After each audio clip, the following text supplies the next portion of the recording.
ridiculous. You had to go to Mexico, you had to go to Canada, a car went all over the place. It was like, I don't know how that would have worked, but that's the way it sort of ended up.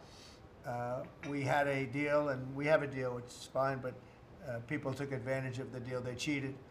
And when you cheat, the deals are unfortunate. But now what's happening is the numbers are beyond our wildest expectations. Now, having to do with cutting, we've done a lot of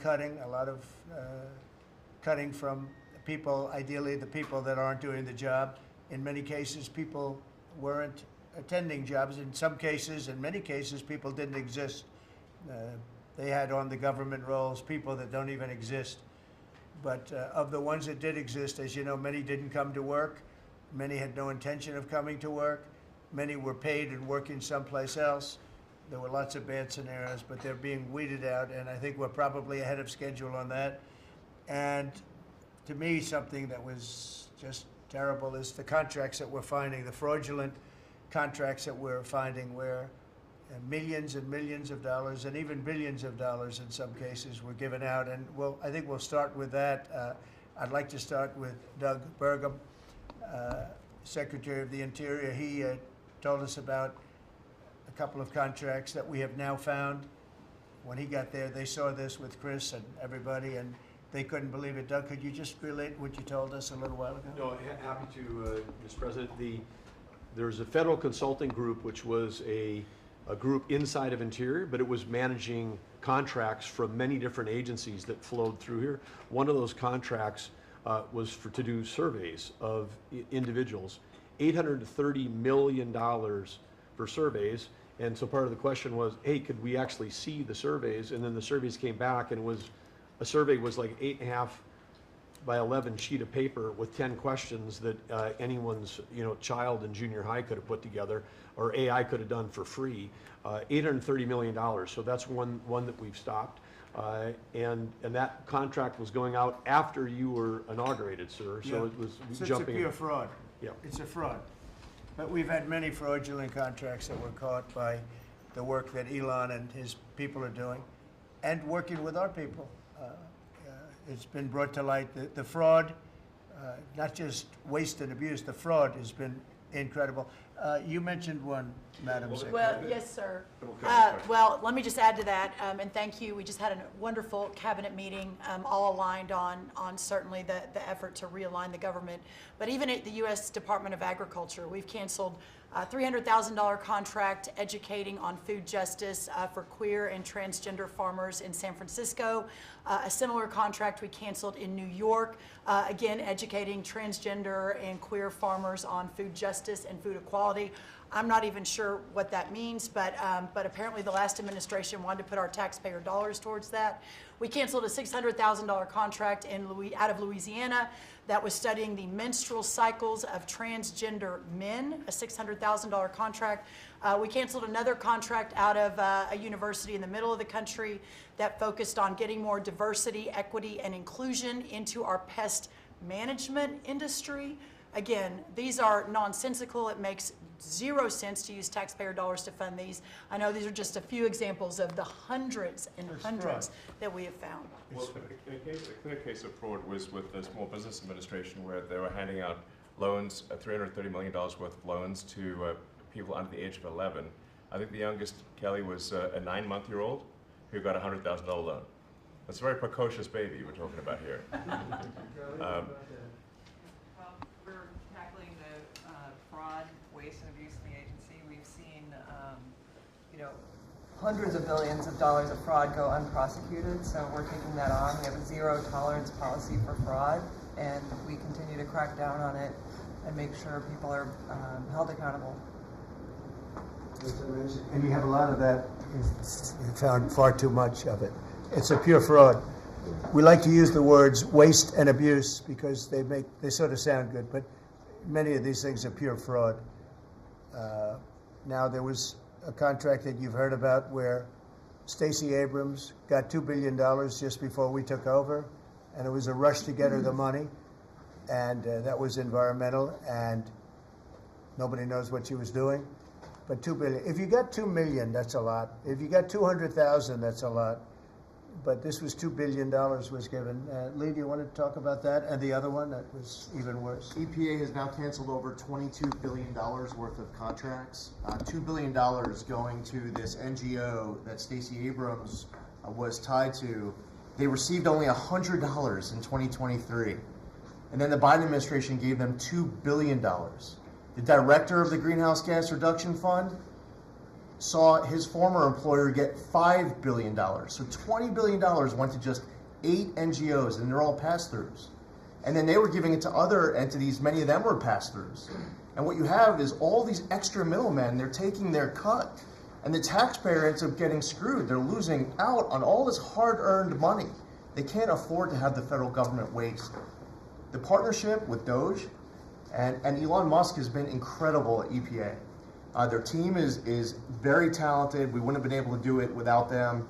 And of course, this mandate from President Trump to make sure that we identify every last penny, whether we're saving $50,000, $5 million, or $22 billion.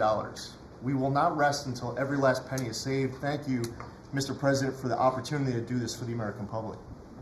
Great job. So we have a lot of that.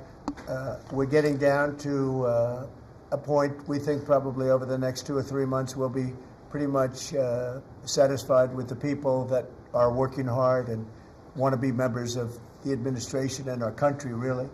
And they're doing a lot of good people. We have a lot of great people. We want to keep the good ones, and we want to get rid of the ones that don't exist, and we want to get rid of the ones that do exist but don't work. And we have quite a few of them.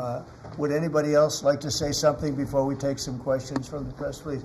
Doug Collins. Yeah, Mr. President, I think one of the things that you've always told me is take care of our veterans, and that's what we're doing at the VA.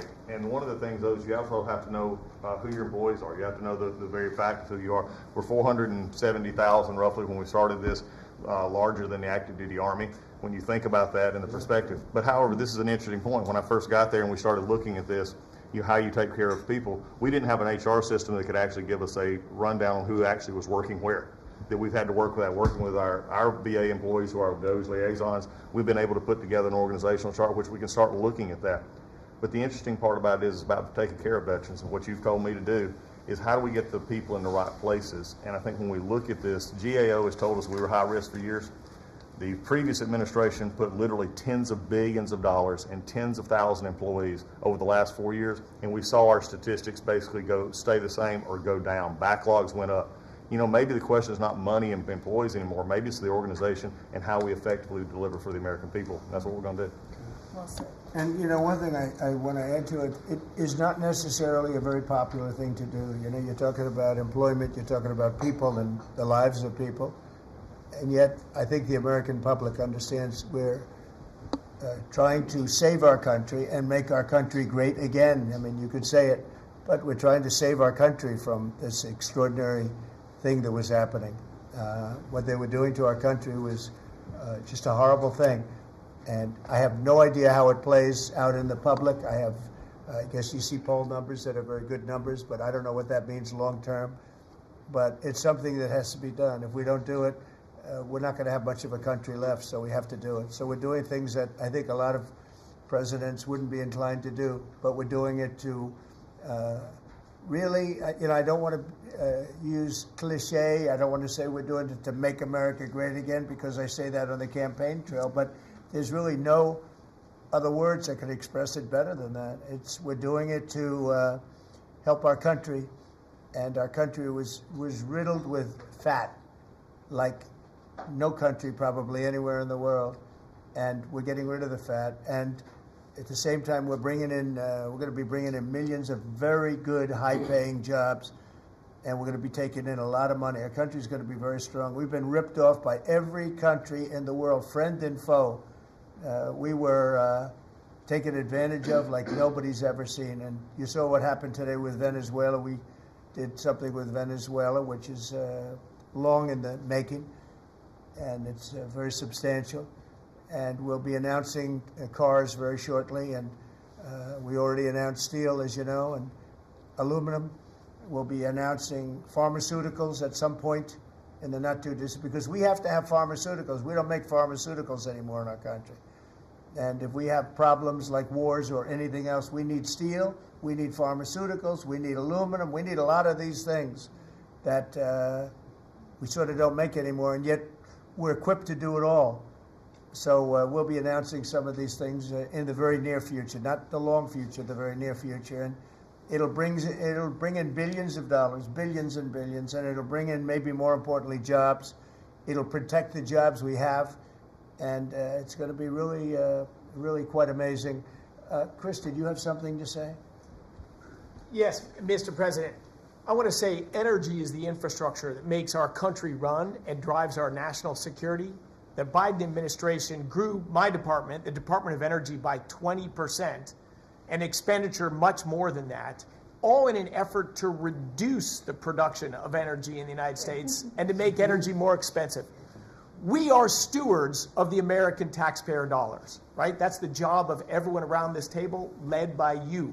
We want to reverse that trajectory and care about every dollar an American taxpayer gives us, and are we using it for the benefit of Americans? Let me tell you one thing, huge growth in expenditures, huge growth in employee count. Puerto Rico, an American territory, had its electricity grid destroyed.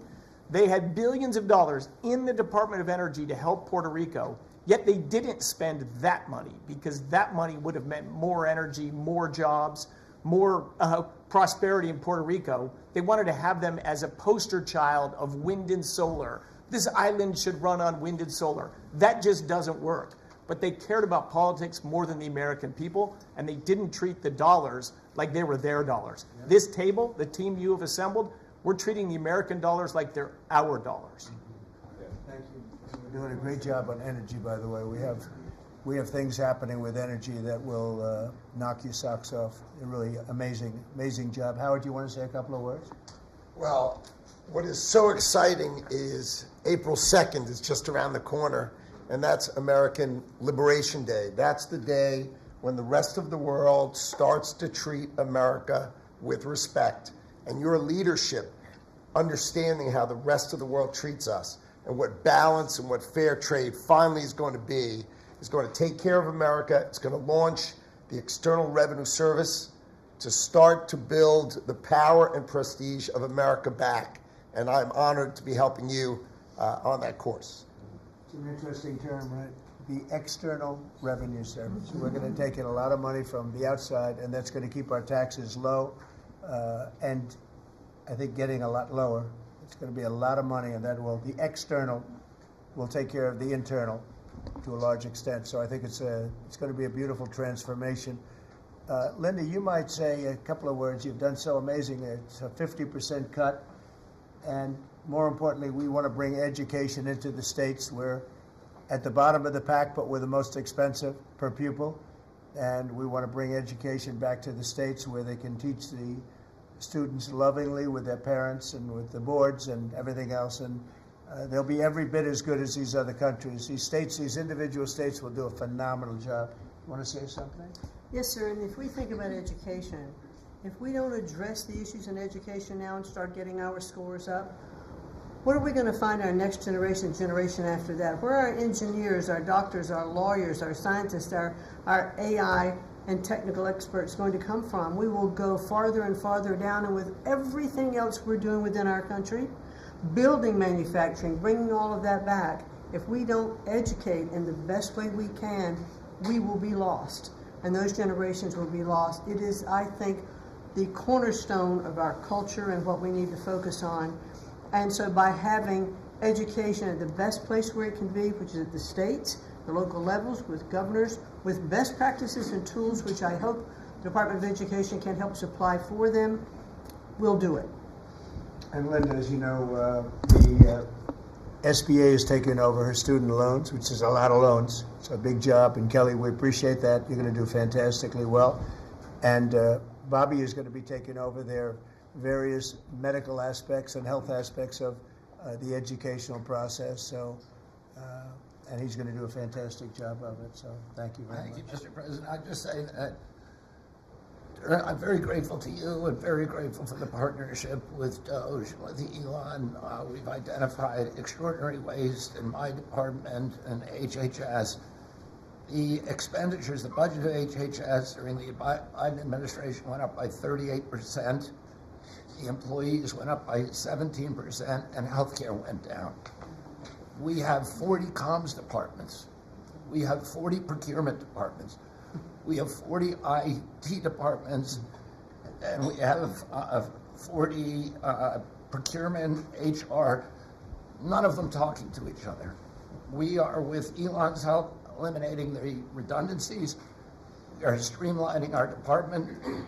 We're going to go back to providing gold standard science. We're going to get the money to the scientists and to the patients rather than to the administrators and to the bureaucrats. And we're going to restore gold standard science, and we're going to make America healthy again. Thank you very much. It's great. If you might, Madam Secretary, say a little bit about what's happening and how well we've done at the border. Sir, this last week I was in Arizona, California, Alaska, and Florida, and CBP literally has almost 100% operational control of the border, which means that our country is secure and that we know who's coming into this country and that they love our country and they want to help keep it great into the future. We are, in the month of March, the last couple of weeks, increased our deportations by 50%, so we're now not even just getting the worst of the worst out. We're making sure that there's consequences for being here and committing crimes in our communities, and the numbers are continuing to escalate and to go up. Sir, this week I'm headed down to El Salvador. I'll be in the prison where we sent TDA members. I'll be meeting with the president and also Colombia and Mexico and talking about building these relationships so that we can continue to get people out of this country that don't belong here and take them home. And also, you had talked to me about sending the message worldwide about the fact that people shouldn't be coming to this country and they shouldn't be coming here illegally. So we are in several other countries around the world with a message right now that's saying, if you are thinking about coming to America illegally and coming here, don't do it. You are not welcome. We have a legal process to becoming a United States citizen, and there are consequences if you come here illegally, and America has changed because we're putting Americans first. So we've also, the Coast Guard has done phenomenal work. I don't know if you all have reported on it, but we have broken historic records in the amount of drug interdictions that they have brought in. We've repositioned the fleet to go after the fentanyl crisis and to go after the southern border and securing it, and they've done amazing work as far as that. We were down in Florida. They brought in $500 million worth of cocaine that they had done in 14 interdictions and had brought them in, going right directly after the cartels and doing great work there. And we have a cutter that we have sped up the process, sir, the icebreaker. That'll be hitting the waters here this summer, and we've got 2 more that will be coming. But you know, Russia is using their cutters and icebreakers up in the Arctic to do surveillance on us, and we're going to reposition our fleet to continue to partner. I want to thank the Secretary of Defense and the Navy for all of their help and partnership too. We do operations together because their obvious Navy warships are in certain regions, but our cutters are faster and can work together in a partnership that's securing America. So, and we're going to eliminate FEMA. So we've got a lot to do, but it's all good, and we're working hard, and we're going to make sure that we're continuing to do exactly what you promised. That's great. Great job. Yesterday there was a plaza that you know well. There'd be hundreds of thousands of people standing at that plaza, pouring into our country, totally unchecked. Many people from jails and prisons and mental institutions and gang members, and horrible. And they just pour into our country. Yesterday, I was speaking to somebody, I was checking on the border, and they said there was literally nobody in this massive plaza. You know, we're talking a plaza that would hold hundreds of thousands of people. There was literally nobody there. There was one person sweeping it, but there were no people. It's been amazing. It's been an amazing transformation very quickly, and we're getting the bad ones out first, and we're taking them out. And there's some really bad ones, murders of more than one people. At least 50% murdered more than one person. This is the people that we're letting in through their open border policy. It was terrible, but I want to just congratulate you and Tom Holman on the job you've done. Boston this weekend, hundreds of dangerous criminals were removed, 4 killers taken out of the country just by what they did in Boston this last few days. Yeah, and these are killers that there's no reasoning. It's not like, oh, let's talk them out of it. These are stone cold killers. They don't care. They don't even think about it. They kill somebody. They go to sleep. They wake up. They don't even remember they killed them. These are bad people that should have never been allowed into our country. Pam is doing such a fantastic job. I thought maybe you could say a few words. Thank you, President. As far as we are hearing a lot about fraud, waste, and abuse, a lot of waste and abuse, but there is a tremendous amount of fraud. And Elon, thank you for your partnership. Thank you for your team.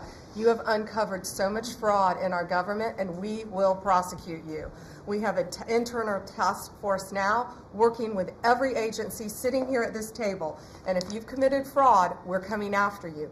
Thank you, Elon, for that. On the violent crime level, thanks to President Trump's directive, we are seeking the death penalty again. So all of these horrible, violent criminals that you're hearing about around the country, they will face the death penalty federally within our country. And the drug dealers need to get out of here because we are coming after you. We're going to have 94 great U.S. attorneys around this country, and everyone will be prosecuted to the fullest extent of the Thank you. Thank you, President. It's at your directive. I couldn't have said that better. That's very good. That's very good. She's doing a fantastic job. Thanks, Pam. Do you have any questions, please? Mr. President. Yeah, please. Mr. President, what can states do now to implement your Department of Education executive order? Well, I think what's going to happen is we are cleaning out a lot of things like the loans, student loans, which will be handled very professionally by people that do that. And then, as you know, RFK Jr. is going to do a fantastic job having to do with health and the other things, and frankly, better than the people at the Department of Education. You see the buildings all over D.C., and then the rest is the states are going to start coming in and taking all of the information on all of their students. And I think a lot of that information is going to be shipped to different states like Iowa, like Indiana, like so many. They're so anxious to get, they're calling us, and they're so anxious to get it. We'll be shipping the records of the children that they're taking care of, that they want to take care of, and the process will begin. And I think it won't be that long before the states will be really running the Department of Education. Our teachers are going to be taken very well care of. And I said, personally, I don't care union, non-union, it doesn't matter. Teachers are so important to this country and to me. And we're going to take great care of our teachers, and I know it's very important to Linda. So I think you're going to see a tremendous change very quickly having to do with education, and the process has already begun, very strongly begun. I think we've done, in whatever it is, 8 weeks, people are amazed at how much we've done in terms of the safety of the country. In fact, I would like to ask maybe Marco to say a few words on what's happening with respect to, in particular, Russia, Ukraine, where we have some pretty good news. I think we want to get it stopped. We're losing 2,500 young people, and these are Russian and Ukrainian people largely. And they're not American people, but on a human basis, we want to get it stopped, and we want to stop spending billions and billions of dollars to a country that we think it's time. And we're doing pretty well. Marco, do you want to say something? Yeah, Mr. President, first of all, I think the American people should be proud that we have a president that's promoting peace and the end of conflict on this planet. This is a war that's gone on for 3 years, as you pointed out, that, as you rightly pointed out, would have never happened had you been president, but now it's here, and it needs to be brought to an end. There is no military solution to this war. It has to end through negotiation. And there's only one leader in the world that's capable of bringing the two sides to a table, and that's our president, the President of the United States, President Trump. And that's what he's done. And so today, even as we speak, we have teams on the ground in Saudi Arabia meeting with the respective sides in the hopes of making progress towards this outcome that we all want to see. And I think that the country owes you a great debt of gratitude, and the world really, because, you're the only leader in the planet that can bring the two sides together to bring an end to this conflict. And that's what you've done, and you've done it despite, impediments from other countries and others who maybe have different opinions about how this should go. But ultimately, I think that the only chance we have for peace is through the president's leadership, and you've shown that, and we hope it'll bear fruit, and today will hopefully be one step more in that direction. Thank you, Marco. And on the Middle East, another hot spot that we didn't have a problem with. There was no problem in the Middle East when we left, and now there's a lot of problems in the Middle East, but we're working on that. But I think we've seen significant progress, and I think we're going to start, we were talking with the Vice President a little while ago, and you're going to see countries start to fill up the Abraham Accords more and more countries want to join. That was a great success, tremendous success, and then Biden and his group did zero with it. That should have been filled up within a year of the election, would have been filled up. So countries are starting to want to get involved very much with the Abraham Accords again, so that'll be great. JD, do you want to say something? Yeah, sure. Yes, sir. Just on that topic, if you think about what happened with the Abraham Accords, one of the great diplomatic breakthroughs under the first Trump administration, really in the last 30 or 40 years of American history in the Middle East, and the Biden administration did absolutely nothing with it. Built on it, not at all, added 0 additional countries. Purely out of political spite, the Biden administration, I think, hurt the United States and really hurt the project of world peace. That has changed. Luckily, about 2 months ago, we got a new president, and that president has given us the task of building out the Abraham Accords, adding new countries to it.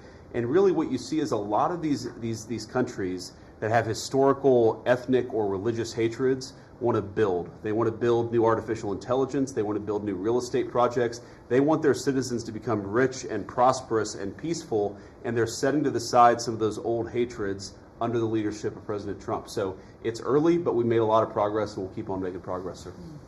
Thank you, JD. One of the things that's very important, I think, to mention, I saw a show yesterday, and they had a Democrat congressman on. It was on Fox. And he said, well, President Trump said prices would be coming down, and instead he's focused on other things. Well, we are focused on a lot of other things, like peace, like all of these companies that are moving in and jobs.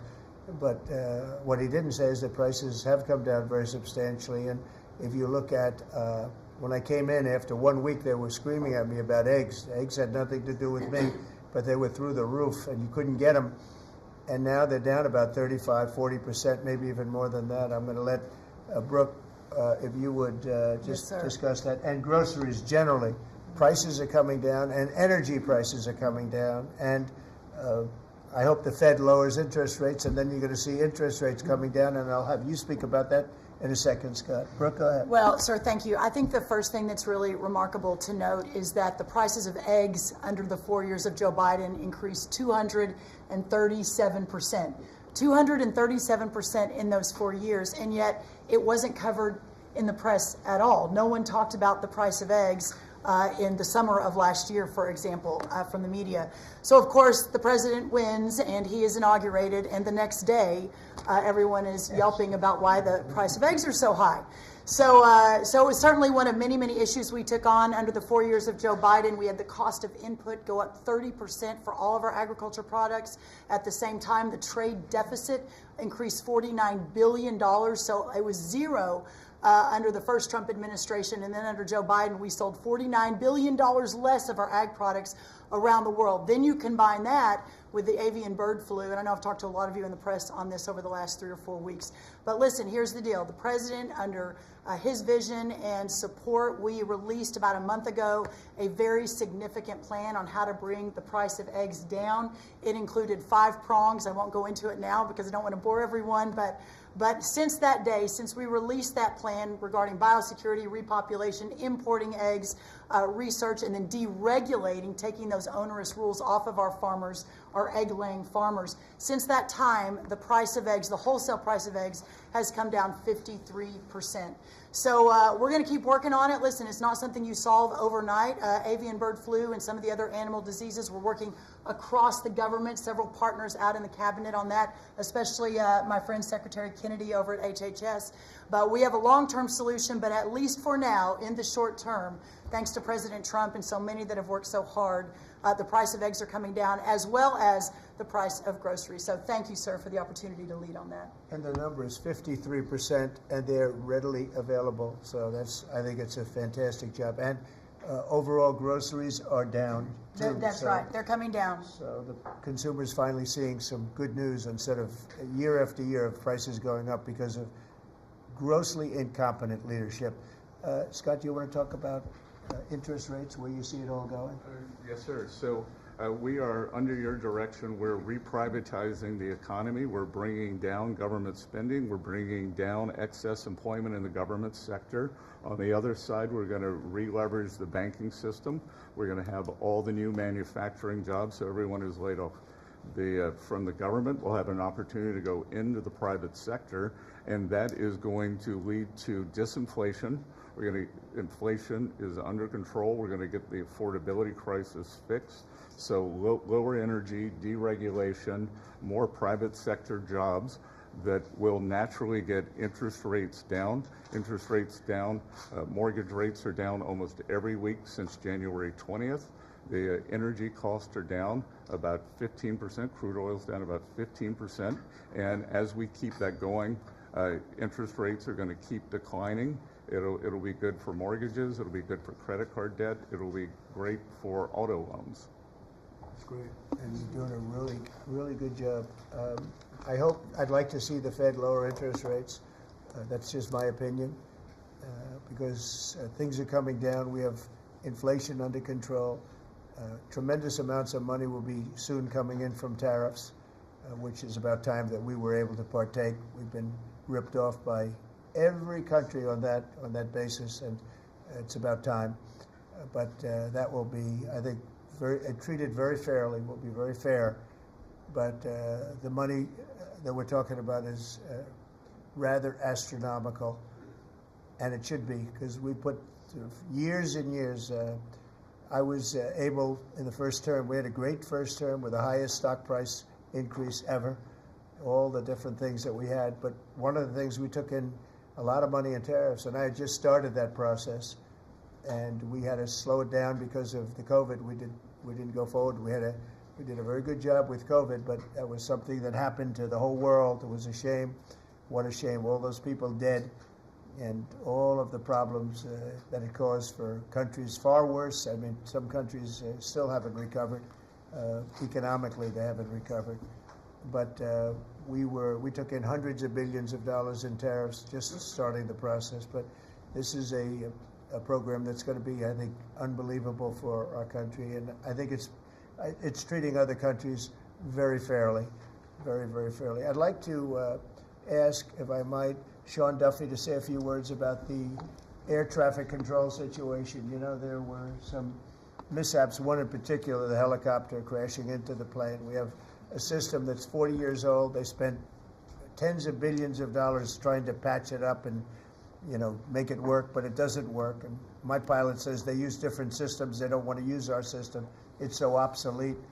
And it's an obsolete, horrible thing that happened with respect to it. And we were going to, I said, day one, if this happens, if we are successful, we're going to have to get a brand new, modern, top-of-the-line air traffic system. And I think I can say that I've been working a little bit with Sean on it, but Sean's been working hard on it, and with his new person at FDA, who's going to be terrific, by the way. And maybe you want to talk to them about that, because we need safety in the air, total safety in the air, and this will give that to you. Sure. Thank you, Mr. President. We had a conversation on Friday. Again, our air traffic control system, as we talked about maybe privately or I don't know publicly with all of you, but we have decades of ideas and billions of dollars, and no progress is ever made on any of these initiatives. Air traffic control is the same thing. And so we're having a conversation about building a state-of-the-art, brand new, best technology, envy of the world air traffic control system. And what's interesting from the DOGE team is they'll look and say, well, what is the problem? Why hasn't this been built? This is about safety. This is about people's lives. All of you fly. Your family flies. Why hasn't it been done? And the problem is, in government, it takes way too long. So technology changes and money changes and administrations change. We have to do this fast, which is why we need the partnership from the Congress to give us the money up front. The best ideas and the best technology available in the world, we're going to build in the system. I think, Mr. President, we can do it in 3 years. I think Trump Tower was built in 3 or 3.5 years. I think we could match the Trump Tower time frame. 2 years. Okay. 2 years. Maybe not that good, but about 3 years. And again, we have to choreograph, because again, our towers are operational, keeping planes in the air.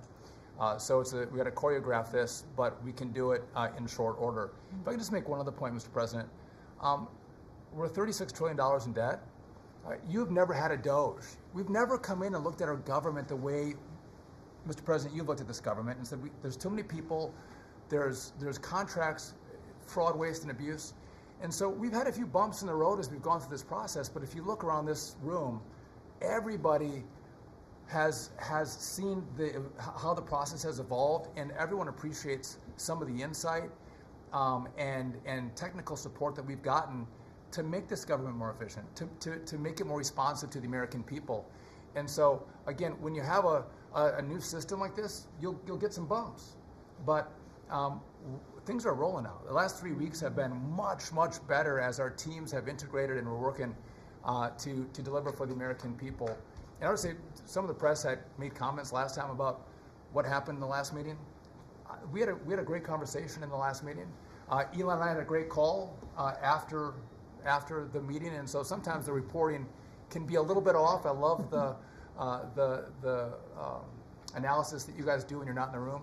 But I would just note that we're working well together, Mr. President, and the whole team here is working well together. Well, actually, we decided to see you after the cabinet meeting instead of before, and I think that's nice. But if you think about it, I guess never in history has anybody invited you to a cabinet meeting. We're very open and transparent, and we had a very good meeting today. So, I mean, you're standing here, you're seeing what the result of the meeting is. I think we're doing an amazing job for essentially 8 weeks on the job. I think it's there's never been anything like it. Did you have a question, please? Two, actually, if you don't mind. Thank you for having us. Thank you. We appreciate it. One, actually, to follow up on the Attorney General's comments, and then one for you. You said that you're now preparing to prosecute examples of fraud across federal agencies that have been referred to you. Is that what you said? We are working with a team. We have a team of attorneys in place working with Elon's incredible team, helping us, taking referrals from the cabinet members. You know, these are your tax dollars. And a lot of it is just abuse, a lot of it's waste. But if it's fraud, we are investigating it, and we are looking at multiple cases of fraud throughout the federal government. One for you, Mr. President. Greenland is confused about the Second Lady and the National Security Advisor visiting this week. They're concerned that this is further provocation, whatever it is you ultimately want for Greenland. Could you further explain why they're going? What is the ultimate end goal when it comes to Greenland? Yeah, well, not provocation. This is friendliness, not provocation. We're dealing with a lot of people from Greenland that would like to see something happen with respect to their being properly protected and properly taken care of. They're calling us, we're not calling them.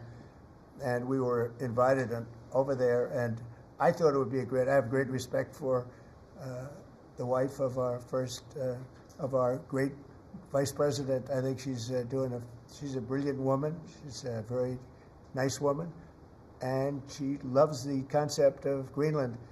And so she's going there, and I think Marco's going there, and some others are going there. But we've been invited, and they really like the idea because they have been somewhat abandoned, as you know. They haven't been taken good care of.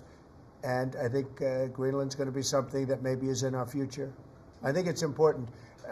It's important from the standpoint of international security.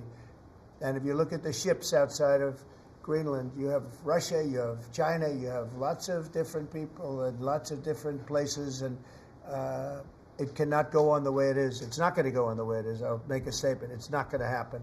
So they're going there, and that's purely friendship. Who's doing the inviting? You said people. A lot of people, yeah. People from Greenland are asking us to go there. We have many, many requests from many, many people, some officials too. Mr. President, yes, I ask please. you about economic forecasts. I saw one economic forecast coming out from the OECD this past week.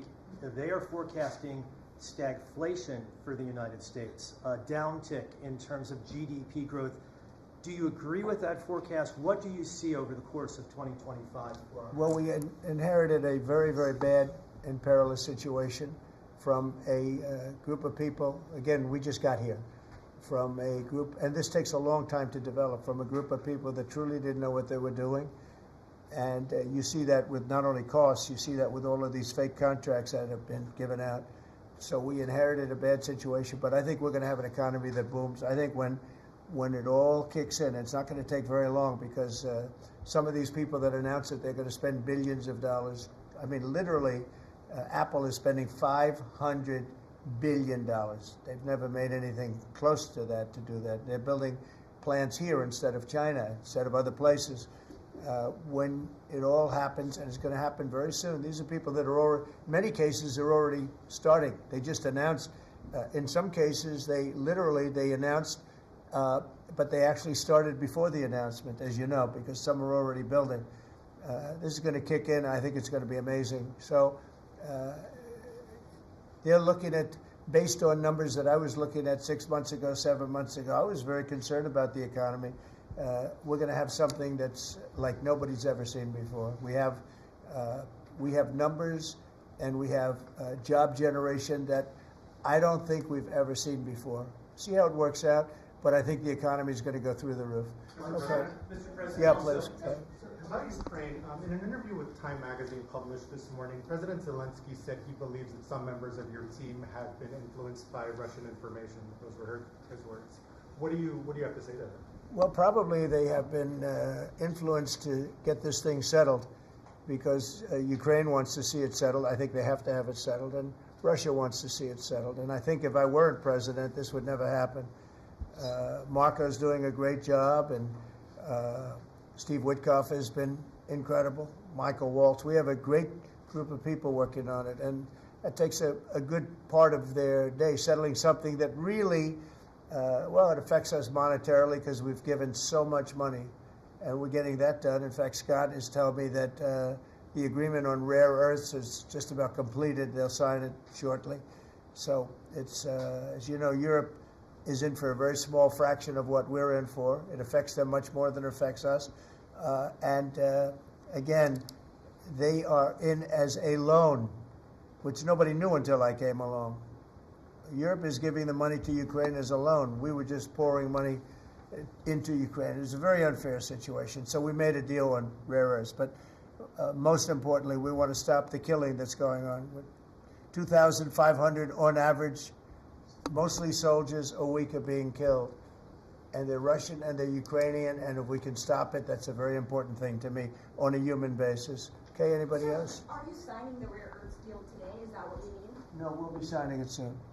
Sir, It'll be signed very soon. China has a question on Ukraine. Yeah. You recently mentioned the fate of all the Ukrainian children abducted and transported to Russia. Right. So are you demanding that Russia return these kids to their families in Ukraine? Well, it's one of the things that we're talking about. I know that no decision's been made. We're talking about territory right now. We're talking about lines of demarcation. We're talking about power plant ownership. Some people are saying the United States should own the power plant and then work it that way because we have the expertise to fix it up, et cetera, et cetera. It's okay. That would something like that would be fine with me. But they are talking about ownership of the big nuclear power plant in particular. But all of these things will come up, and they have come up, and that has been discussed, yes. Okay. I want to thank everybody very much. This was a great meeting. These are phenomenal people. We're lucky to have them. I have to tell you, I want to thank you all. And Elon, I want to thank you. I know you've been through a lot with this horrible situation that happens. That's right. Saving America. It's very unfair. What he is a patriot. Here's a man that I can tell you, he's a friend of mine. He's become a friend of mine. He supported me in the election. That's when I got to know him. Really, I knew him a little bit from the first term, but not much. But he's a patriot more than anything else. He's never think of it. He has never asked me for a thing. He could have. I always say, I wonder if he's ever going to ask me for something. And that's always subject to change. And if it does change, I'll let you know about it. But Elon has never asked me for a thing. I mean, I got rid of the electric car mandate. I have no idea how that affects him, but possibly not good. I don't know. But he's never asked me for a thing. And I think that's an amazing tribute. I did get activated last week when I saw what they were doing. I said, he makes an incredible product, and we're going to go out and tell people you can't do that stuff and support him. They got to support him, because if he wasn't doing this, he wouldn't have any of these difficulties. And I think it's getting less and less. Pam has done a great job with regard to all of the, I know the kind of investigations that are going on. If she finds them, which she will, she already found 4 of them. But I think they're going to suffer very grave consequences, because they're really terrorists when you think about it. They're terrorists at a high level. And I think the people that are financing them, they could very well be people I know, people that you write about. But those people are in big trouble, so they better cut it out. But Elon's a patriot. We want to thank you very much for the job you're doing. Thank you very much. Thank you very much, everybody. Thank you. Thank you. Thank you, everybody. Very much. Thank you very much.